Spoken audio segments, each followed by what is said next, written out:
Welcome back to Fansly. Today, instead of showing my whole, I'm going to be talking about some anime. This is my anime list March check-in. I almost said my. So, I know some of the things that technically would be on this list because I did the last video late. In the first week of March or whatever. Like, things bled in. So, like, Elusive Samurai, never have I ever thought there was a girl in the real world / online. Those were things I watched in March. Oh, and the new My Hero movie. But so from the second week / end of the first week of March, I know in that video I also brought up that I was already watching another show like right away. It's the first thing on the list here. We got Tomo-chan was a girl, is a girl. I don't know. It's a shitty little rom-com that like I know because the gooners of Twitter fucking love Tomo-chan. They can't stop drawing her. They love her. And so I, found out about it that way. Decided to watch it. I'm deeply lonely, so I get my kicks off watching some romance series sometimes. And then to give it the rating, I gave it 4 out of 10 stars because holy shit. Thankfully, it's only 12 episodes, but it was 12 episodes of boring fucking nothing. Where, like, by episode 1, well, rewind it back. The premise is that, like, Tomo is best friends with some dude. I forget his name, it doesn't matter. And she's, like, a tomboy. And they, like, are best friends. And then she's like, but now I'm in high school, so I want his cock. But he only sees me as a boy. So it's, like, a whole arc of her being like, how do I get him to see me as a woman? But by the end of like episode 1 or 2, you already find out via a conversation of dude with another character that he's like, of course I need to be deeply inside her. I've loved her my whole life, but I can't just tell her. And there's like so many scenes where they just outright are like, I want you so bad, I'm in love with you. And then they like cut to the inner dialogue, the inner monologue of like, but they didn't really mean that, did they? And it's like, end of the show now. End of the show on episode fucking 3. Holy shit. And also, I've seen my fair share of shit like this. And usually the best part is like the will they, won't they. And you're like, oh, I actually want these people to get together. But in this show, the two leads have no chemistry. And personally, I was just kind of waiting for a meteor to strike the earth and kill Tomo-chan and boy number A. Also, the main guy was voiced by a voice actor who I think in basically everything else I've heard him in, like Kick-Ass. In this, he was not cooking. He sounded really like phoned in, and he was like he got the call, like, oh, I'm going to be the guy in Tomo-chan? Okay. I'm not going to try, though. But, oh, my bad. It was 13 episodes. So it was one extra episode there where I wanted a gun to my head. Excuse me. Don't watch this one. If you like romance anime, there's better ones. Go watch, like, Dress Up Doll. Go watch Takagi. Go watch Kubo-san. Go watch anything else. And 4 stars, I know I'm ragging on it for 4 stars because that sounds like it's just like kind of bad, which I guess, there's worse things in the world. There's worse things that I've seen. But let's go to the next thing on the list. We got Madoka Magica, which reading here it says it was actually from 2011, but I thought it was from when I was like young. I thought this came out when I was like 8 years old. But I guess I'm wrong. I'm not going to question my anime list because it knows more than I ever could. But this is like a modern day classic. I remember being a kid on the internet, unsupervised, looking at Newgrounds, and people fucking loved this show. They would not stop bringing it up. It was everywhere. And so yeah, it was always like an earworm of like, hey, one day you should watch Madoka Magica. And I'm like, I guess I should. Especially because everyone always brought up that there was like, I know it's just a magical girl show, but like, no, there's a twist. It's actually edgy. It's awesome. And like there is a twist maybe when it came out in 2011, and perhaps if you haven't seen a ton of shit, it would be a like mind-blowing moment. But I'm a fucking loser. I've seen like 9,000 anime. I played a bunch of video games. The plot of this show, I've seen it like done again and again, and if not like one for one, then in just like the same plot beats, structured differently. Also, all the marketing shows like 4 girls. Like, these are the 4 magical girls in Madoka Magica. 2 of them matter. One of them, I was just about to blatantly spoil the show. Never mind. But you could probably guess because obviously what was I going to say? But she doesn't fucking matter past episode 2, and there's 12 episodes and I think like 3 movies and then a spinoff. I haven't seen the spinoff, so maybe they matter there. But all the marketing is like Madoka and her 3 friends, but really it's like almost just said Madoka Magic.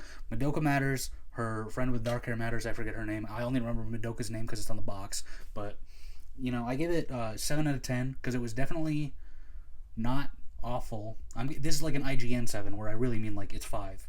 But like it was not bad at all. The voice acting was a little like not great. I know some people though like the dark haired girl who was voiced by Christina V, and this was like one of her first performances. So I'm not gonna be like. I mean, maybe if I didn't know that, I would be like, "You fucking suck." But I do know that, so it's fine. The coolest thing about the whole show is that when they become magical girls, they have to fight. I think in verse they're called witches, but like it's very clearly like evil demons. And the way they animate the evil demons is so fucking cool. It's like because everything else, like the girls and whatever, are like standard anime looking, and then like the demons look like they look like they're out of like a sketchbook or something. It's really fucking cool. But yeah, there's a big. The show is not what you think, but also if you've seen other things that are quote unquote dark, yeah. Would I recommend you watch it? It is a classic, so like maybe if that's something you give a shit about, maybe you can go hop on and watch it. But I'm not like I know there's 3 movies, although I looked them up. They're apparently recaps. So I didn't watch those. I did seek them out though. And then the spin-off I found out on accident, like Crunchyroll is just like, hey, we think you might like this since you watched that. I haven't watched that. I'm not rushing to do that either. Ideally it's way better than the original, but I've never heard anyone mention anything except for the original show, so I'm gonna guess not. Let's move along. Next on the list, excuse me, we have whoops, hey, my iPad summoned Siri, stop. We have Rurouni Kenshin Meiji Kinkaku Romanton, which I don't know why it says all that, because when I was a little boy, this is a remake of a show from like the 80s or the 90s. I don't remember when, maybe 2000s. It doesn't matter. Nothing matters. But like that version was just called Rurouni Kenshin, and as far as I'm aware, the manga is just called Rurouni Kenshin. So I don't know what the Meiji Kinkaku Romanton is. I know Meiji is like a time period that they're probably in. Kinkaku Romanton, couldn't fucking tell you. I do know that it was like a moment where I watched the original series when I was young, like 11 years old-ish. And it's called Rurouni Kenshin. The main character is a dude called Kenshin, and then people would be like, "What's your deal, homeboy?" That's exact dialogue from the show. The mangaka was like, "I'm really hip with it," and Kenshin would go, "I'm just a wanderer," and it's like, "I'm a homeless vagabond that goes from place to place." But then in this new one, they're like, "What are you?" And he's like, "I'm just a simple Rurouni." So I guess Rurouni means wanderer. But in this version, they also don't like tell you that. They just say Rurouni again and again. So unless you've seen the original show or have read the manga, or I guess are fluent in Japanese, you're just kind of fucked. You're like, he's a Rurouni, whatever the fuck that is. And I guess you could Google it, but like only fucking dorks do shit like that. Anyway, so this is 24 episodes. It's a remake of that old show. I give it 7 out of 10 stars. Kenshin, I always wanted to like finish. It was a show I watched as a kid, and it has a similar setup as some other series I've watched where it starts off and it's kind of about fucking nothing, and it's just like, look at Kenshin's gonna fight Samurai of the Week. Oh, I guess to give some backstory, it's a show / manga about this dude called Kenshin. He was a devastating killer in the war times. Like, he would just like killing left and right. He loved it. He couldn't get enough. And then peace times took place. So then he was like, I'm not a killer anymore. I'm a wanderer. I'm a Rurouni. And he gets rid of his normal sword, and he has someone craft him I think they call it a Bakoten. I might be making that up. It's in the original show, they would just outright say it like it's a reverse blade sword. So instead of think of a katana, and then instead of the blade being on the front, it's actually on the back.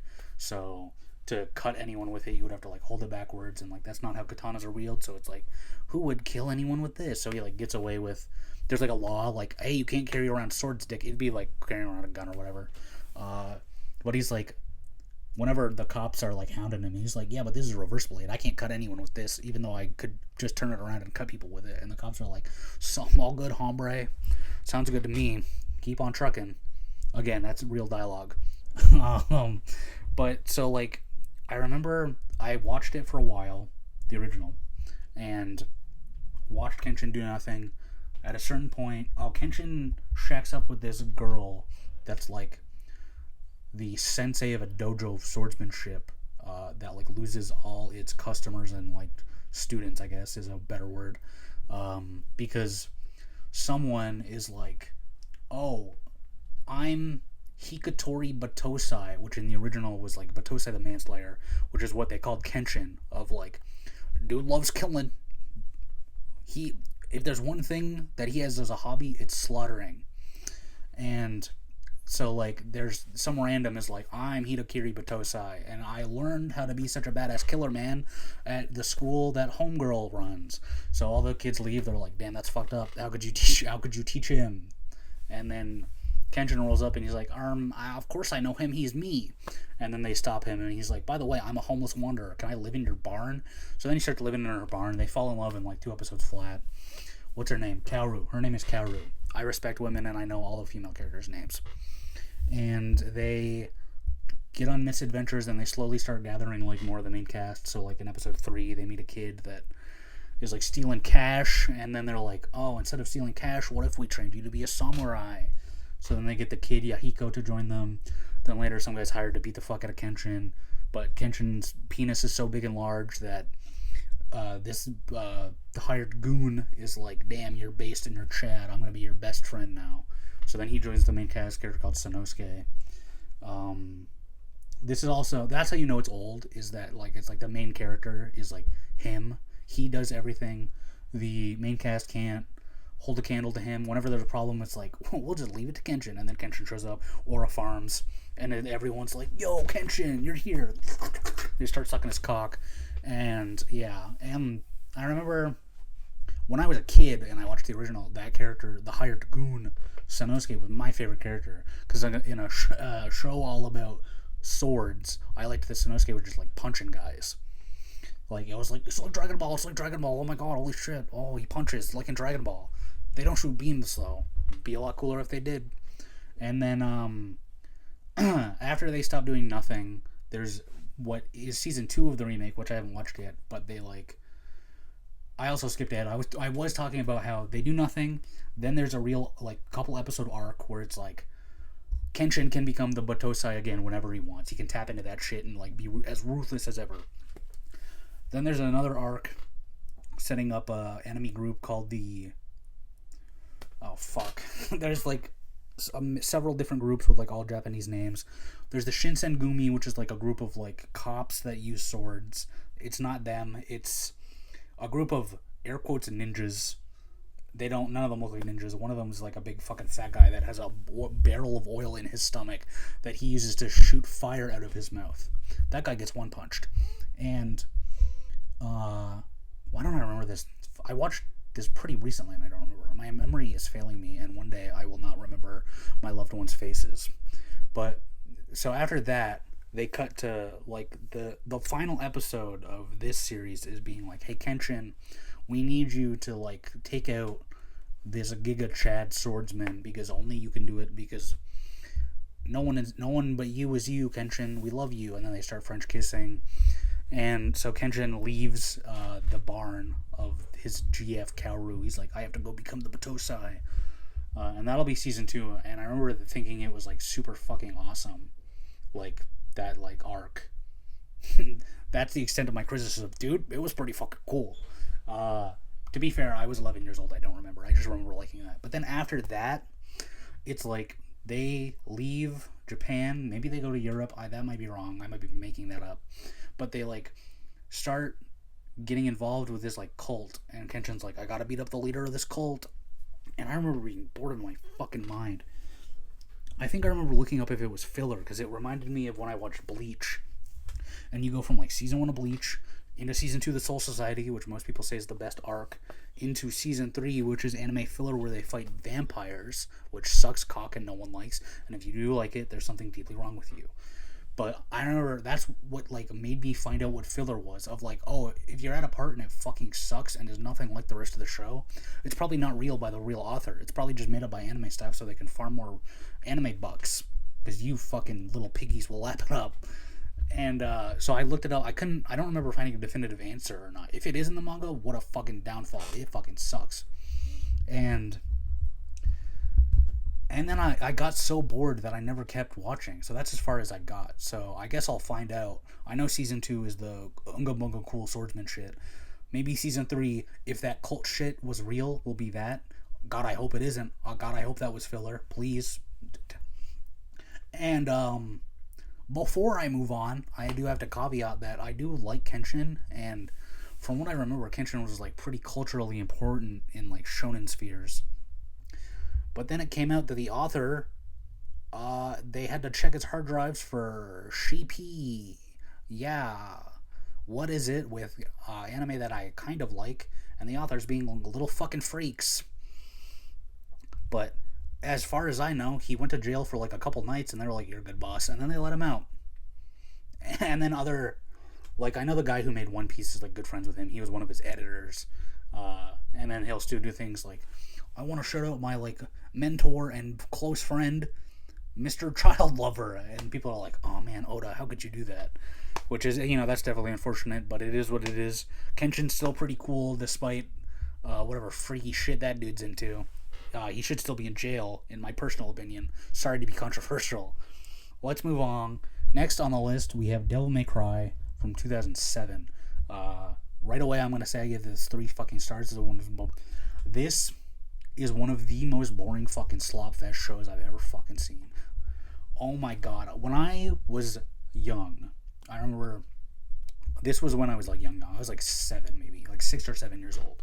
And my family and I lived in Edmonton, Alberta. And for whatever reason, we were out and about and we saw a yard sale. And I saw they were selling on PS2 Devil May Cry 1. And the cover of Devil May Cry 1 is the main character Dante. And he's like on his like sitting down, crossed legs. He's holding 2 guns. And he's got his big sword between his crotch. And I'm like, oh, this is the coolest fucking thing that's ever been invented. And I'm staring at it. I'm nonverbal, and my dad's like, "You want that, bud?" And then I'm like, yeah, I do. And then, my folks buy it for me. I went and played it. Devil May Cry 1 is very fucking hard, even still to this day. I've never beaten it past normal mode, because despite being a god gamer, even I have my limits. And I remember I could like barely, I didn't understand, because I was 6 or 7, and also like, the people at the yard sale obviously just want some fucking money, but like I'm pretty sure it's at least rated T for teen, if not like mature. But they were like, "Your little boy wants this game that's definitely not for his age bracket. Yeah, whatever, give us $5." I didn't understand that like in the gameplay you like either press square to shoot the guns or triangle to swing the sword, and your guns suck dick, so you want to swing the sword. I didn't know that though. I was like, "Whoa, guns, awesome!" So I never made it past like level 1, and then I don't know what happened to my copy of Devil May Cry 1. I lost it, or you know what probably happened is my dad probably sold it for crack money. Moving on, and then I remember being 13, like flash forward many decades, just one, and I went to the local game store and they had Devil May Cry 3, so I bought that. I was like, "Oh, hey, this is that game that I never beat as a kid." It was the third one. It says it's a prequel though, so I might as well start here. Played it, loved it. I think if we went hours wise, Devil May Cry 3 is one of my highest played games ever. I 100%ed it like 3 or 4 times, especially back then because my family was broke, and it was like, I'm gonna replay Kingdom Hearts, or I'm gonna replay Kingdom Hearts 2, or I'm gonna replay DMC 3, or I'm gonna replay Resident Evil 4. But then I found out it has its own anime. Yippee! I love it. So I go watch it. I only get like 3 episodes deep, I think. I hate it. It's boring. I was like, holy shit, you can't pay me to watch this. I'm out of here. I'm going to go watch more. I was 13, so I'm gonna go watch more Bleach probably, and then recently, like in the last year or so, it was revealed that they are doing a new Netflix show that people keep calling an anime. Holy shit, people keep calling it anime, but it's not an anime because it's by the people that did Castlevania, and they didn't make anime, they made cartoons. But people see cartoons that aren't for babies, and they're like, it's anime. What's cool is like I watched this show in preparation for that show. I will be watching that show. I'll probably include it in this, even though it's not anime. It doesn't have a my anime list page. Whatever. I'll be watching it. What's awesome about that is that Dante, the main guy, Mr. Cool Man, is voiced by Johnny Young Bosch in this show. Not this show. In the Netflix one is voiced by Johnny Young Bosch, who is one of the goats. My fucking dad. Love him and everything. Main guy in Bleach. He's also in Devil May Cry 4 and 5, one of the main characters, Nero. So everyone was like, but he voices Nero. How's he going to be Dante? Shut the fuck up. He's the best. Just enjoy it. So I'll be watching that. But in prep for that, I was like, I should go back and watch Devil May Cry from 2007. And I wish I hadn't. Kid B was right for stopping. Holy shit, it's boring. Every episode is just like, what generic demon does Dante fight while fucking Creed plays in the background this week? Except for the last 2 episodes, which tries to set up a plot of like Dante's dad, the demon Sparta, was like Giga Chad, and all the demons feared him or whatever. So it's like 2 brothers are like, your dad sucked and we hate you, so we're gonna beat you up. So then that's the final episodes of that. I can't recount anything else. I know there's in episode 1 he saves a little girl, and then he has a little girl around him for a while. She's not really that relevant. There's at least the first episodes, and then maybe 2 more episodes that are about her and her mom, and her mom sold her, or I don't remember. I do remember that in Devil May Cry 5. Oh, also in this show there's character, forget his name. It's something like Watson. I'm probably making that up. Where he shows up and gives Dante devil hunts to go on. And in this show, he's a white guy with a mustache. And then in DMC 5, he shows up and he's a dapper black guy. And people are like, why'd they race swap Watson? And everyone's like, because he's fucking way cooler now that he's black, which is true. But also, he's in 2 cutscenes. So it's is anyone really upset that hang on, he was white in the bad show, but now he's black in this really good game? It's okay, so he's just better in every way. And then I know in Devil May Cry 5 there's also a phone call at the end of this shitty show. I think the little girl's like, Dante, do you want to come to my birthday party? And he's like, you're too young for me, little girl. I only like them if they're over 18. What are you insinuating, Rebecca? So then she calls him in DMC 5 and she's like, I'm 18 now. Do you want to give me that? Do you want to groom me? And then he ignores the phone call. I gotta stop talking about this. I feel brain fog appearing inside me because the show is so boring that it's rotting me from the inside out. And next on the list we have Shangri-La Frontier, Kusoge Hunter, Kamige ni Idol Man to Sue. Crunchyroll just had it listed as fucking Shangri-La Frontier. I don't know what the rest of that's supposed to be. That I've seen this one around, especially because it has a very eye-catching main guy that his whole thing is that he plays games. He likes playing dog shit games. Excuse me. He likes playing dog shit games, but then everyone else on Earth loves the game Shangri-La Frontier. So he's like, maybe I should stop playing poop and start playing. They always refer to it as a god tier game. So he starts playing that, and then he loves it because he's like, holy shit, games can be good. That's crazy. It's like that meme that's the white guy, the anime guy that's the problem with modern gaming is ... Wait, I actually like all the games I play, and then he walks away, and someone's like, wait, where are you going? You can rage bait. So he loves the game.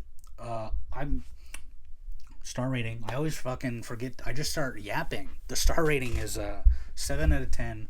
It's a pretty cool action series. All the action set pieces are definitely a lot of fun, well animated. I was a little surprised to hear that the main guy is voiced by Eric Vale, who's Trunks from Dragon Ball, Sanji, One Piece, and various other people across the anime, but those are the big ones. Because the Dragon Ball cast, other than like Chris Sabat, where like he appears in everything, and I'm like, there's Chris Sabat. When I hear like Eric Vale or Sunny Straight or she's not in Dragon Ball but Lucy Christian, I'm like, hey, it's them. That's cool. They're usually only in the one thing. So it was cool to hear him play Sunraku, the bird-faced man. His in-game character has a bird face. So people would draw a bunch of fan art of him on Twitter. So I was like, oh, that's a really like interesting main character design, because in my opinion, he looks like a fucking freak. And then in universe, they sometimes mention that, but not really. I know other than like them spam saying God tier, I did like that there were some moments where they tried to incorporate, even though I think the inverse it's supposed to be like way far in the future because it's like hyper realistic VR or whatever, where it's like you're actually in the game. If you die in the game, you die for real. It's like there's a scene where Sunraku teleports in and someone's like, this is my friend Sunraku, and he goes, saw dude, and I go, oh yeah, I remember when people said saw dude. It probably doesn't make sense in verse, but you know, the dub writers were having fun. And I know there was a couple other moments like that, but I can't pull them off the top of my head other than saw dude. What's saw dude? Remember? Was anyone 2013? Remember? I can't speak to the plot because most of the early days is just like him being like, this game's epic, and then for whatever reason he himself gets and this is a little shitty because it's kind of like not that interesting, of like he joins the game and he's instantly like giga based, so he gets his own personal quest that no one has ever seen. Like you know, that's not interesting to me to have like hyper important main character. Once I gotta put my mic down to drink.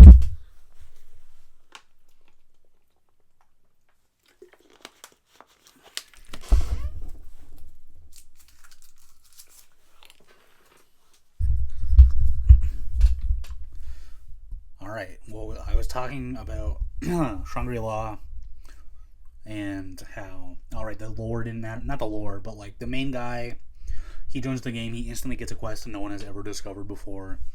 And then his friends from the bad games are like, hey, we're going to play the God tier game too. And we're going to beat the giga bosses that no one's ever beaten before. Do they do it? You'll have to watch to find out. So I did give it a 7, which isn't like amazing, because like it is good, but it's not like good. It's fine. It's okay. I'll watch season 2. I know that just finished, so I guess maybe I'll have a more concrete opinion other than like the action scenes are fun going forward. Next on the list we have what was it? Handyman Saito in Another Universe. This is a isekai anime, which looking at it, man, that's crazy. Including Shangri-La, even though it's a game world, it is kind of isekai, but Shangri-La, Handyman, and the next two things on the list are also isekai, which is funny because in my head I hate isekai, and I'm like, don't want to watch it, they're always bad. But I guess here I come crawling back to fucking torture myself. So we got Handyman Saito in Another World, which is about, he's a handyman named Saito. He gets hit by a bus or a truck, and then he gets transported to another dimension. That's like a fantasy realm with generic fantasy shit, but only like the first 2 episodes is like Saito using his handyman skills like inverse for like whatever reason, like, oh, this chest in a dungeon has a lock, but don't worry, I'm a handyman, so I know how to lockpick. But then as it goes on, it like slow builds and sets up a cast of like, this is an elf that loves to fist fight instead of use magic, and this is a dwarf that instead of yearning for the mines loves to use magic. And I was a little confused because there's a scene where a guy rolls up, he's like a ninja, and then he attacks this witch lady, and she's like, nah dude, I'm her. And then he like gets sent to the underworld, and then he instantly comes back from the underworld with 2 demon best friends, and he's like, I'm him. And then he kisses her, and then it like cuts away from him for a while, and then whenever it cuts back to him, he is just like killing like other random characters we had been introduced, like ancillary cast, like the like, oh, it's the dwarf that uses magic or the elf that loves to fight. Like it cuts to him killing people like that, not them specifically, but other characters that I did not mention that got the same treatment. And then I think he attacks the main cast, and he's like, you don't understand, I have to kill everyone. At least I'm trying to bring back the woman of my dreams. And it's like that girl that he attacked, that sent him to hell, he came back with his demon friends, kissed her, and I guess now she's in a coma and they were in love at some point. It's like very not correctly paced to be like, for me to actually give a shit. But then I forget why. I know all is well. And in the last few episodes, they have to introduce a new plot where like the main cast is like the handyman, a fighter girl in knight armor, a pixie, and a old man wizard. And then they're like, it's time to lore dump about the wizard. And also, the wizard, I remember they do a little arc about the wizard and how he has like a tragic backstory. Spoilers, but this is one you should watch. It's 6 out of 10. He found the night lady that's in the group and like raised her, but they only tell you that in episode 11, and then like it really does not matter in episode 11 or 12. But like overall, it was like fun. Like it was totally fun to watch over like 2 nights while I like ate hamburger helper and cried. But if they made more of this, which I don't think is possible based on how it ended, but it it's fine. There's way worse isekai, like the fucking one about the guy that got hit by a bus or a truck and then he has his phone in another world. At least this one, there's like interesting things of like, oh, because he was a handyman, he understands how to like pick locks or like work with leather or whatever. Let's move on because I obviously don't have a lot to say about this one. Next up we have Dr. Stone's Science Future. Excuse me. I just watched this one the other day. It's season 4 of Dr. Stone. I love Dr. Stone. I gave this one 8 out of 10.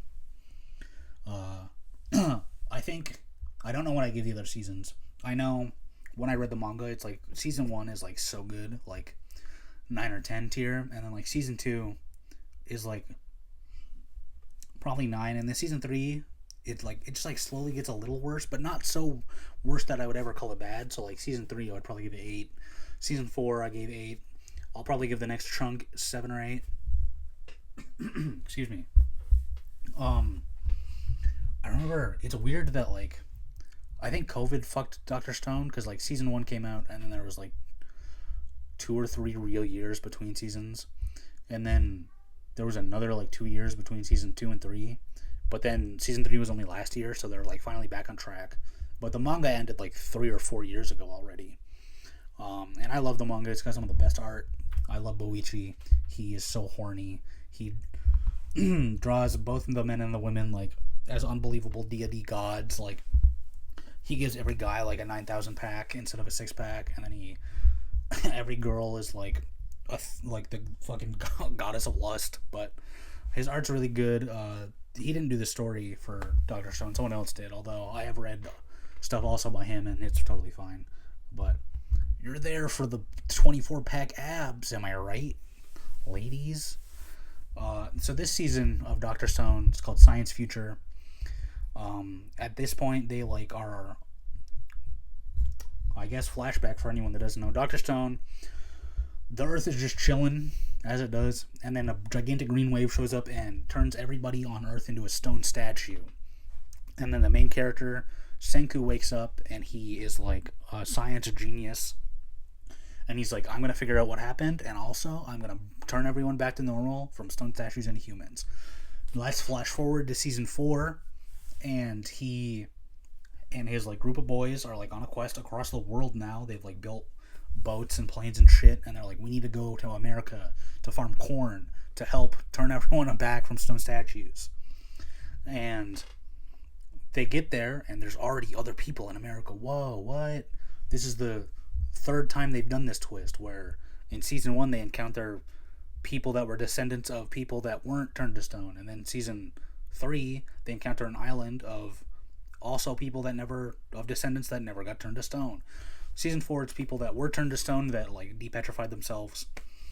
But also, and this is a little like hacky writing, where like when Senku was a little boy, his adopted dad was in NASA, and he would like email his dad's coworker and be like, how do I like train myself to be a science genius and get myself into NASA? Well, surprise, surprise, the guy in America in Corn City that they encounter is Senku's mentor, the fucking NASA guy. Although, like, it's a little hacky, but then there's a scene where, like, Senku and Dr. Zeno reunite, and there's a scene where Zeno, like, looks at him, like, with, like, fatherly pride, and you can't help but tear up, or at least I do, and I'm like, fuck yeah, this is what it's all about. I will say, there's a scene in the manga that, like, was written really well, where, like, Zeno was, like, pleading to the one character, Chrome, like, hey, stop being boys with your boys and be boys with my boys, and we'll rule Earth. And then Chrome gives a little monologue about how he would never, like, yuck anyone's yum, to put it simply. Like, he would never, like, I don't know the words, but he puts it much more eloquently than I will, of, like, I would never disregard other people's interests. Like, even if I don't understand the people on my team that are, like, really into, like, being super strong because I'm into science. But in the anime, they, like, the dub at least, I don't know what they did in the sub. Hopefully it's just the same as the manga. But in the dub, they basically, let's get concluded to write it, where he's like, make fun of the shit other people are into as if I'd be an asshole like that. And I was like, man, that's such a good scene in the manga, and they actually fucked it up. And normally I don't like to be that guy, because, like, you know, I get it, they, like, have to translate shit differently, but I think they fucked up this time.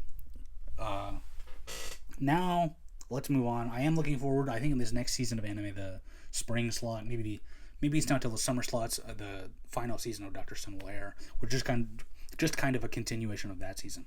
But moving on to the last thing, I finished watching this tonight, but I was watching it weekly as it came out this past season. It's called Zenshu. It's another isekai where there's this girl called Haruse. Oh my god. Oh fuck. Haruse? I'm gonna click it. Surely it'll say. I'm gonna click the My Anime list. Oh, Natsuko Hirose. Okay, holy shit. You'd think I'd remember. I watched the last 3 episodes tonight. She's like a god tier animator, and she, like, just had her big break where she made, like, the best anime of the year. Like, this, like, unbelievably successful movie. And then she eats some bad food and dies. And then she wakes up in another world. But the catch for this one is that the other world is actually the setting of her favorite movie, which is what inspired her to become an animator and make her own TV and movies. And then she knows that, like, I'm pretty sure it, like, wasn't that popular, but it's, like, her, like, own personal, like, beloved, like, white whale of sorts. It doesn't work. Whatever. You know what I mean. Fuck off. Where, like, she loves it, but it wasn't, like, a real hit. But so she's so obsessed with it that she knows everything about it. So she shows up in the world, and she's like, hey, some big evil monsters are about to attack the planet, or the city. Main hero guy is like, you're crazy, shut up. No, they're not. And then they attack, and then they reveal that in this other world, she has the magical powers of animating. So she has a peg bar, which, from my normie looking at, like, I'm not in the animation world, so I don't know. It looks like a ruler that she would use to when, like, storyboarding or whatever. But whenever the voids, which is the big monsters, would come and attack, she would, like, it would cut to a scene of her, like, magical girl transforming, and, like, a desk would spawn out of nowhere, and the narrator would be like, Natsuki Hirose, you must draw, or something like that. And draw to change their fate, I think is what it says. Oh fuck, it's something really cool, and I just fucked it up. And she draws something, and whatever she draws, like, spawns in the world they're in. Like, it just comes to life, and, like, saves the day. And, like, that's kind of like the plot beats for every episode, where it's like, oh shit, the voids are attacking, what are we gonna do? Where, like, this void has super armor, and they've never had that before, and she's like, that's not in the movie, what the fuck? So then she, like, animates, like, excuse me, in one episode she animates a gigantic robot to, like, battle the things. In one, she, like, finds out that, like, there's an evil elf lady, so she summons a sexy man to dance with her and convince her to not be evil, because there's more to life than trying to end the world. But the whole show, like, before she died and went to the other world, it was like she's working on her next big project, but she needed to, like, write how the main character was gonna, like, end up with their first love or fall in love or whatever. But Natsuki Hirose has dedicated her whole life to being an animator. Her autistic ass has never fucking been in love. She has no idea what to do. So she's, like, chasing other people and being like, tell me about the time you first fell in love. Um, one of my favorite episodes of the show. It's only 12 episodes, but this was like episode 7 or 8, I think. It's a flashback to before she gets sent to the other world, and it's like, to sum it down, the episode had one sentence. It's like that meme that's like, me and the bad bitch I pulled by being autistic, where like it's just her and like several different people from the real world being like, I'm blah blah blah, and I spent a lot of time with Natsuki Hirose. This has actually became my first love. So the first girl, it was like, she was obsessed with how Natsuki would draw. The second guy was like running, and then Natsuki would be like, try to get him to run as fast as he possibly could so she could get inspiration for a good running scene. And then, he's like, she inspires me, I'm in love with her. And she finally gets the good shot, and then she like never comes to see him again. And he's like, hey, do you want to come watch me run? And she's like, no, I got what I needed to buy. And he's like heartbroken. Because, from her perspective, she didn't think they were like an item. She's just like trying to draw good. And then there was another example after that I don't remember. But then the episode after that was about how she spends time with the main hero guy from the Otherworld movie and falls in love with him and yada yada yada. And then I just watched the last episode tonight. The last 3 episodes were fucking incredible. Like, what a home! Like, the whole show was great, but the last 3 episodes, I was like, oh fuck, I want to rewatch the whole thing again already. In the last episode, there's a really good message about how, like, you can't, like, in terms of like her being an animator, you can't just like go in and do it. You have to like actually put your whole pussy into it and like care about what you're drawing and making, and like, it's art and it matters to people and it's important. I remember I was watching, it was either episode 11 or 12, which is the second last or actual last, and I just like, I couldn't stop fucking crying. It was very powerful. It was such good shit. So I think I forgot to mention again, I gave this one 10 out of 10. I love this one. I watched this one on a whim because I saw people memeing that it's a show about an overworked animator dying, and it's produced by Studio Mappa, which is notorious for overworking their fucking animators on Jujutsu Kaisen and shit. And people were like, that's a little on the nose, don't you think? And I was like, that's funny, I'll watch that. I didn't expect it to be good, because it's an isekai, and typically those trend lower, but holy shit, what a massively, like, colorful surprise for me. It's all beautifully animated because by Mappa, and even though Mappa, overworks their people, they do good work. And I really love all the characters. I remember one of the main characters is a talking My Little Pony ass like cartoon horse thing that transforms into a beautiful unicorn.